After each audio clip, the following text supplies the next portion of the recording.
like you. None like you. My God. Our God. Our God is greater. Our God is stronger. God, you are higher than any other. Our God is healer.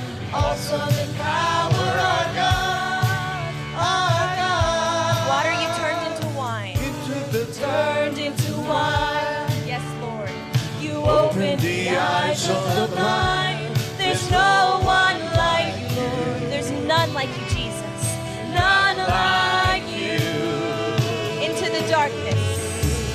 Oh, into the darkness you shine. Oh, and out of the ashes we rise. There's no one like you. There's none, Lord. There's none like you.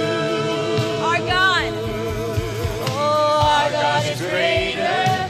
Our God is stronger. God, you are higher than any other. Our God is healer. Awesome in power. Our God. Our God. Our God is greater. Our God is stronger. God, you are higher than any other. Our God is healer. There's no one, no one, no one. Our God. And if our God is for us, and if our God is for us, then who could ever stop us? And if our God is with us, then what could stand against? Yes, Lord. Then who could ever stop us? And if our God is with us, thank you, Lord. And if our God is for us, then who could ever stop us? And if our God is with us, then what could stand against? I believe it, Lord. I Worship you. I worship you. You are here, Lord. Moving in our midst. Yes, Jesus. I worship you. Lord, I worship you. Waymaker, Lord. Oh, waymaker, miracle worker, promise keeper, light in the darkness. My God, that is who you are, Lord. Oh, thank you, Jesus. Waymaker, miracle worker, promise keeper, light in the darkness. My God, that is who you are. Yes, waymaker, Lord. Oh, waymaker, miracle worker, promise keeper, light in the darkness. My God, that is who you are. Yes, Jesus. Waymaker, miracle worker, promise keeper, light in the darkness. My God, yes. And when I don't see it, you're still working. Oh, yes, Lord. Even when I don't see it, you're working. Even when I don't feel it, you're working. You never stop. You never stop working. There is no one so far gone that you don't see and you're not working. You never stop. You're working. You never stop. You never stop working. You never stop. You never stop working. Waymaker, miracle worker, promise keeper, light in the darkness. My God, that is who you are. That is who you are. That is who you are. That is who you are.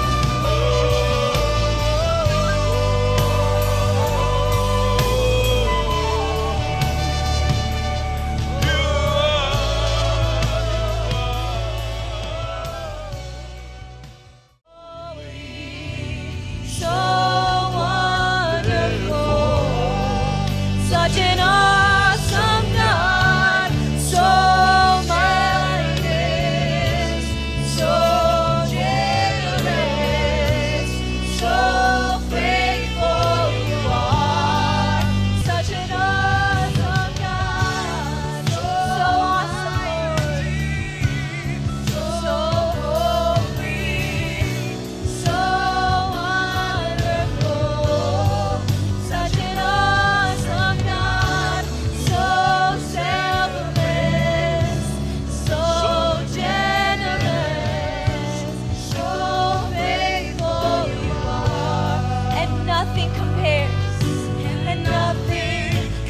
worthy is He.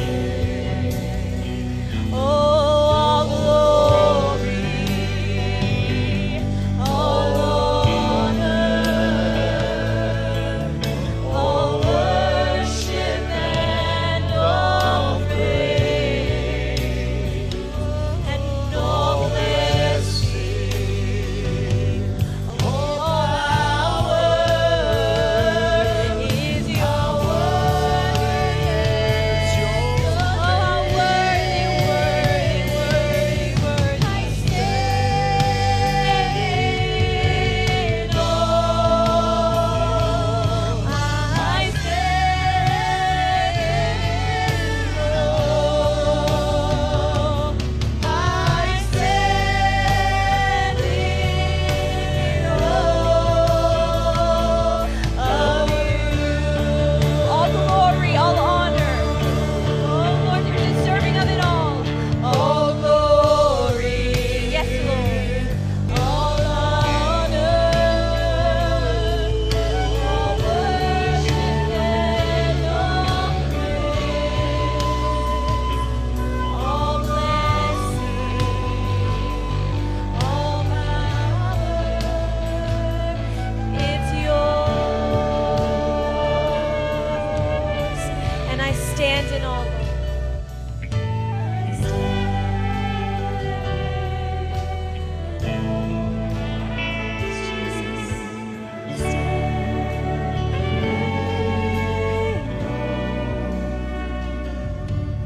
I stand in awe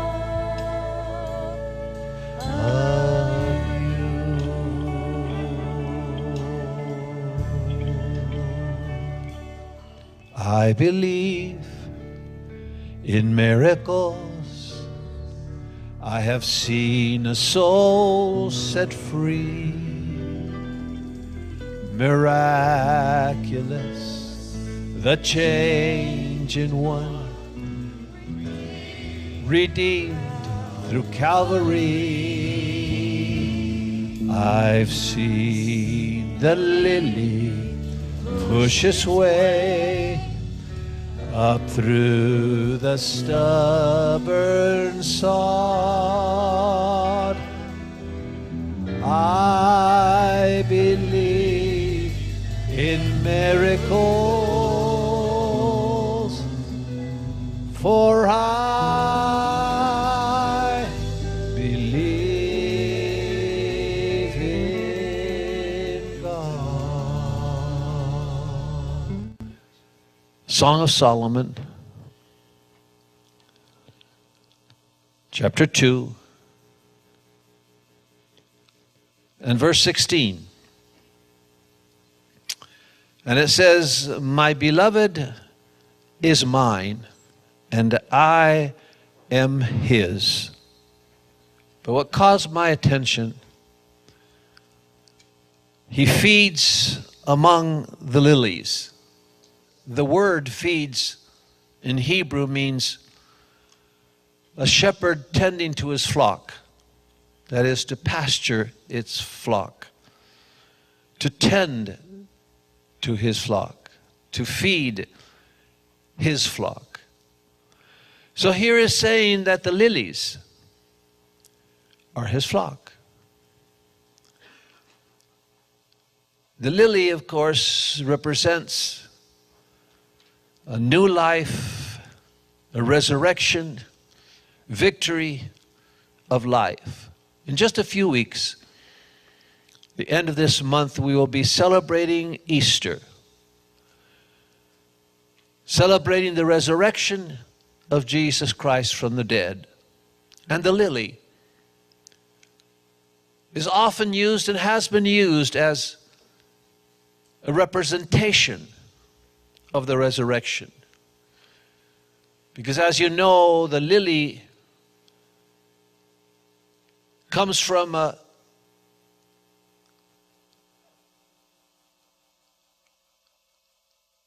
round, big seed that's planted deep, a bulb that lies dormant all year, lies dormant during the winter, and begins to awaken again as spring approaches. In Hebron, we have bulbs that right around this time, they're all coming up beautiful, yellow, and then for a while and they're gone. All winter long. The lily grows out in the spring. How it knows it's the spring is a mystery. No matter what the temperatures might be, it knows it's spring. For those that are not from the United States, today was a day that we changed our clocks. We lost 1 hour of sleep. That's because every year they change 1 hour to receive the spring that's coming, preparing for springtime. Yet in the southern hemisphere, in Argentina, for instance, they're preparing for the autumn. They're preparing for the winter.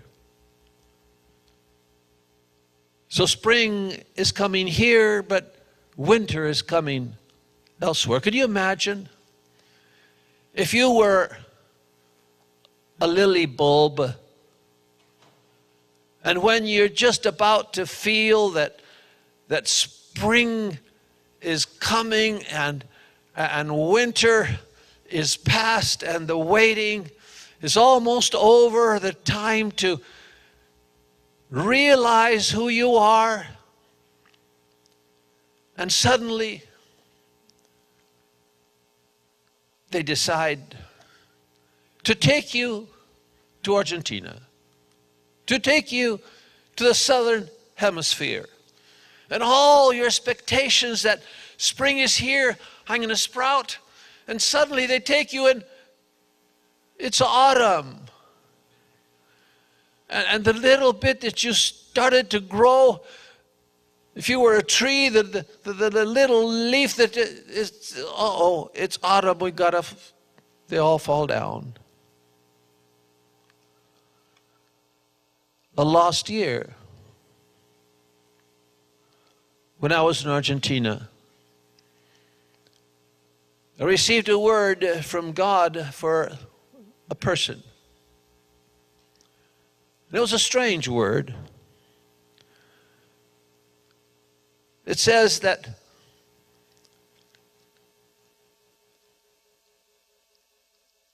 life for you has been like a tree in the autumn,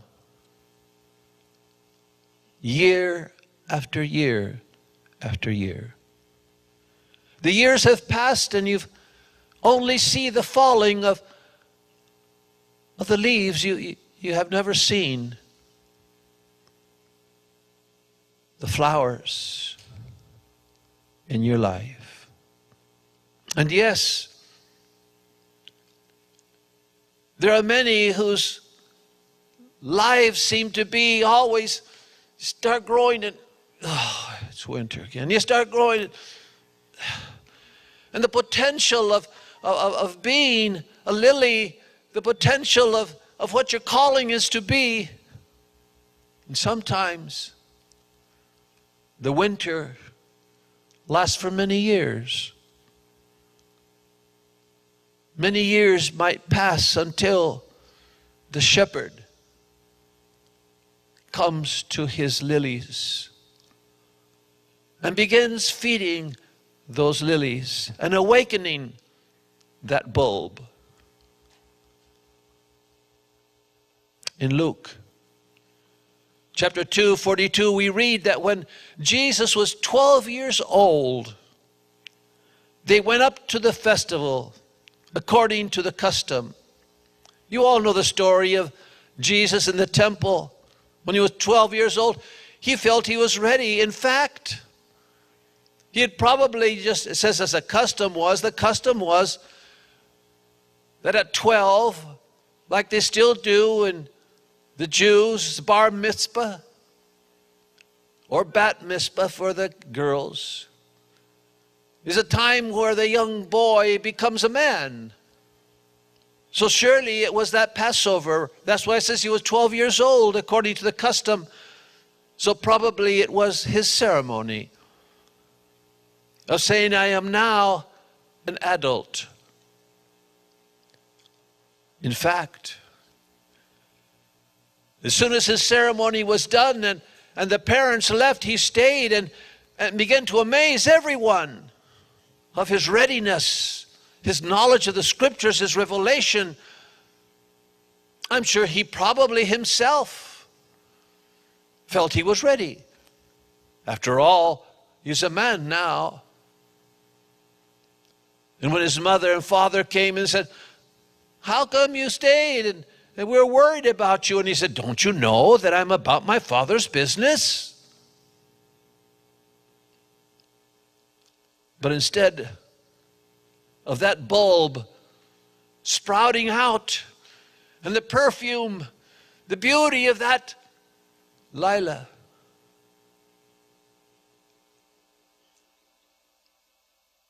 of that lily,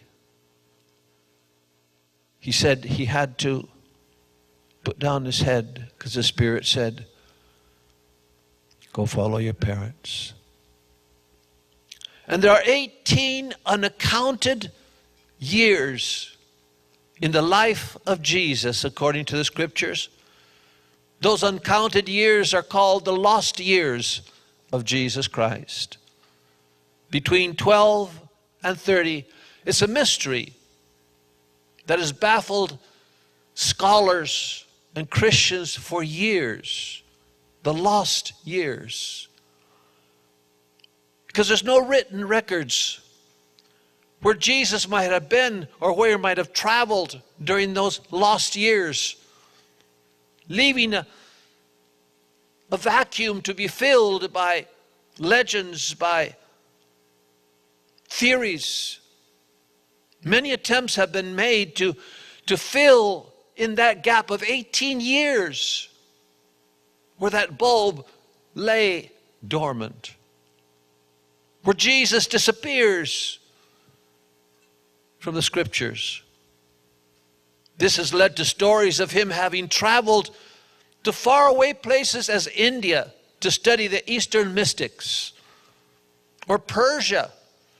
There's also even tales of him having visited North America. Other stories go around the fact that Jesus made his way to Britain and visited Cornwall,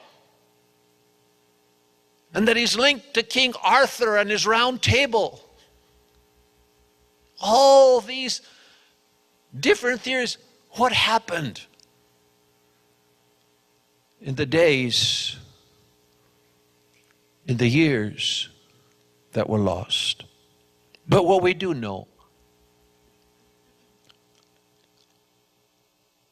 is that for 18 years, every spring, that bulb was well aware of his calling. He never lost the knowledge that he had been called. He never forgot the prophecies to his mother. He never forgot the scriptures in Isaiah about the Messiah. He knew he was a lily. He knew there was a calling. And every year would pass. And he just went about his work as any other man in Nazareth, if that is where he was during the lost years.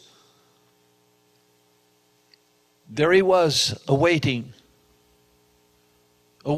for the moment that he could burst through that stubborn sod that said for every year, not now, not now, not now. He said, but I'm 30 years old. I was ready at 12. Why am I just working in the morning and back in the night and doing what everybody else is doing when I have a calling to save the world? A calling that never seemed to materialize. He was ready, but God was not ready. He was not ready to come to that planting of bulbs and say, you, it's your time. There have been many that have been called, many that have felt the tugging of the calling of life, but they have not been released. They have not been sent because their spring has not yet arrived. Could it be? Could it be that the bulb was ready, but like we sang, pushed its way up a stubborn sod? Could it be that the circumstances, like we sang, made it impossible, too hard, too difficult? Or perhaps problems, circumstances, sicknesses, things that I tried, but it was impossible. A rock that was placed on top of that bulb so it could not make its way up the stubborn sod. Is the lily at fault? Could it stop what it's made to do? Can it decide not to grow, to push its way into his destiny?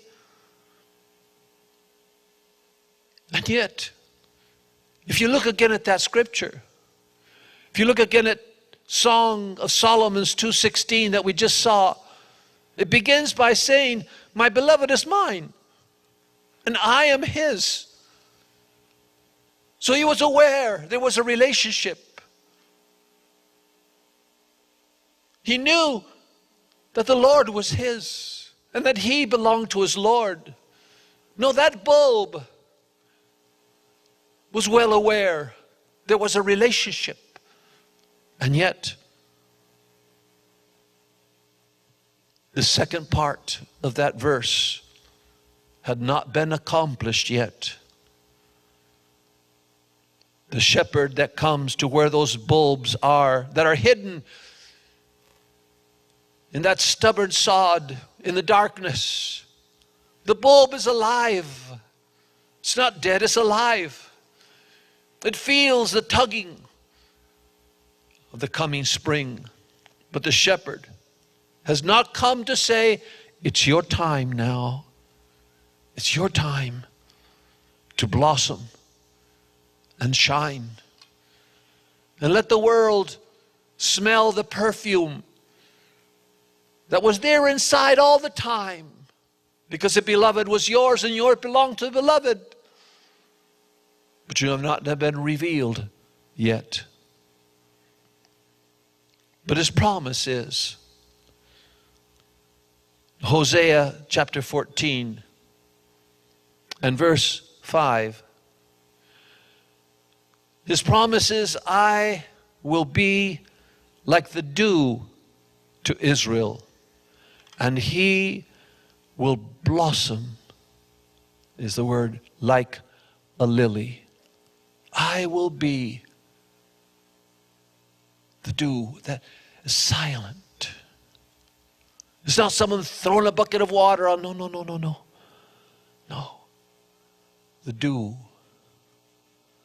that in the morning we find like the manna falling upon the ground. Like the dew underneath. That lily bulb senses that dew, and it says, he will blossom like a lily. Even Jesus said, look how the lilies grow. Luke 12:27. Consider how the lilies grow. And you know, many times that bulb will not blossom. If the winter is too cold, the lily might not just come out that year. It'll just stay because the circumstances aren't right. And it'll just skip that year. Maybe skip several years, but it's there. It's alive. I'm sure. Perhaps for that bulb, after a very long and very cold winter, might feel that this is unusual. I should be sprouting. I should be blossoming. What's happening? Maybe I'm dead. Instead of being dormant, maybe I'm dead. But remember when there was a dead lily? Remember when Jesus, talking about that bulb whose name was Lazarus, he said, John 11:11, he said, to his disciples, he said, our friend Lazarus sleeps, and I go to awaken him out of his sleep. And the disciples said, of course, well, if he's sleeping, that's good. He's getting better. The fever is broken. And Jesus said, he's actually dead. Yes, I've seen the lily push its way when the master goes and says, Lazarus, you're not dead. Lazarus, it's not over yet. It's your time to shine. And you know the rest of the story. People came from all over the country and some other countries too to see Jesus? No. There they were sitting all on the table. It was the night that Mary anointed Jesus for the burial. And they all came into Mary and Martha's house. And there was Jesus sitting down there and Lazarus sitting right by him. But you know who everybody was looking at? Yep. They didn't come from afar to see Jesus. They came from afar to see he that was dead and was now alive. So I know there's many bulbs out there that are living many lost years like Jesus, that have received a calling, maybe in your youth, and I've seen those years steal your hope. You've asked yourself, is that true? Or am I a lost case? A bulb that for some reason could not bloom. The message to you is, when the beloved comes and begins to shepherd his lilies, it might be the last month of your life, but his promises are true. Don't look at yourself. Don't look at your failures as a cause. Don't look at your mistakes as a cause for it not happening. For you can never make it happen, nor can the circumstances stop it from happening. Those lost years are not lost. You know your story. I don't. Jesus knows his story of those years. We don't. But whatever your story is, let me remind you, my beloved is mine, and I am my beloved's, and he will come and shepherd his lilies.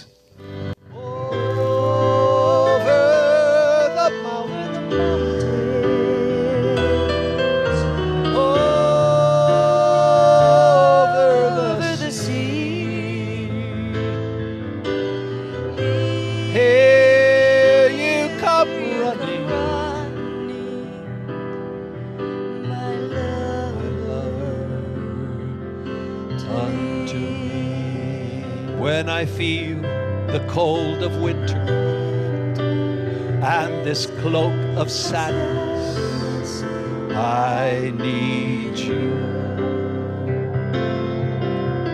All the things that shake me, all the words that break me, I need you. Do not hide me from your presence. Pull me from your shadows. I need you. He's running. The lost years are over. The time is coming where you will receive a new baptism in the Holy Spirit in a way you haven't felt before, just like Jesus. It was his time. The lost years were not lost. He appeared when he had to appear, in the right time, not before, not after, but at the exact time the world was waiting to smell that lily. That bulb that had waited from the very beginning, hidden in the ground of eternity. One day,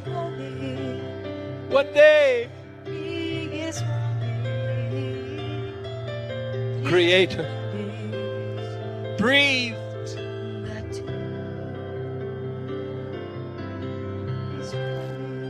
the Messiah.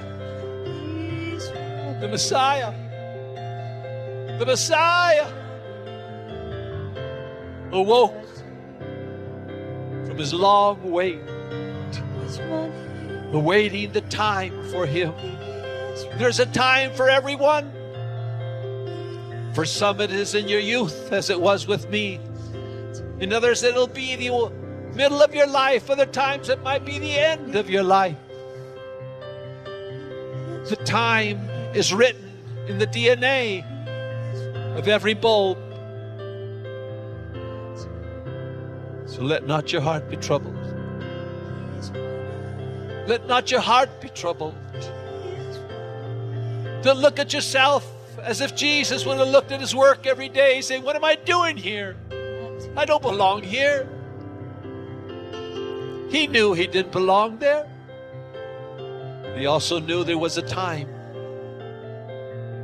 where the Father will say, now is the time. Now is the time. Now is the time. It's a little bulb. At a drop of water, it is written, a dead tree will bloom. At the drop of now, it is your time. He that was dead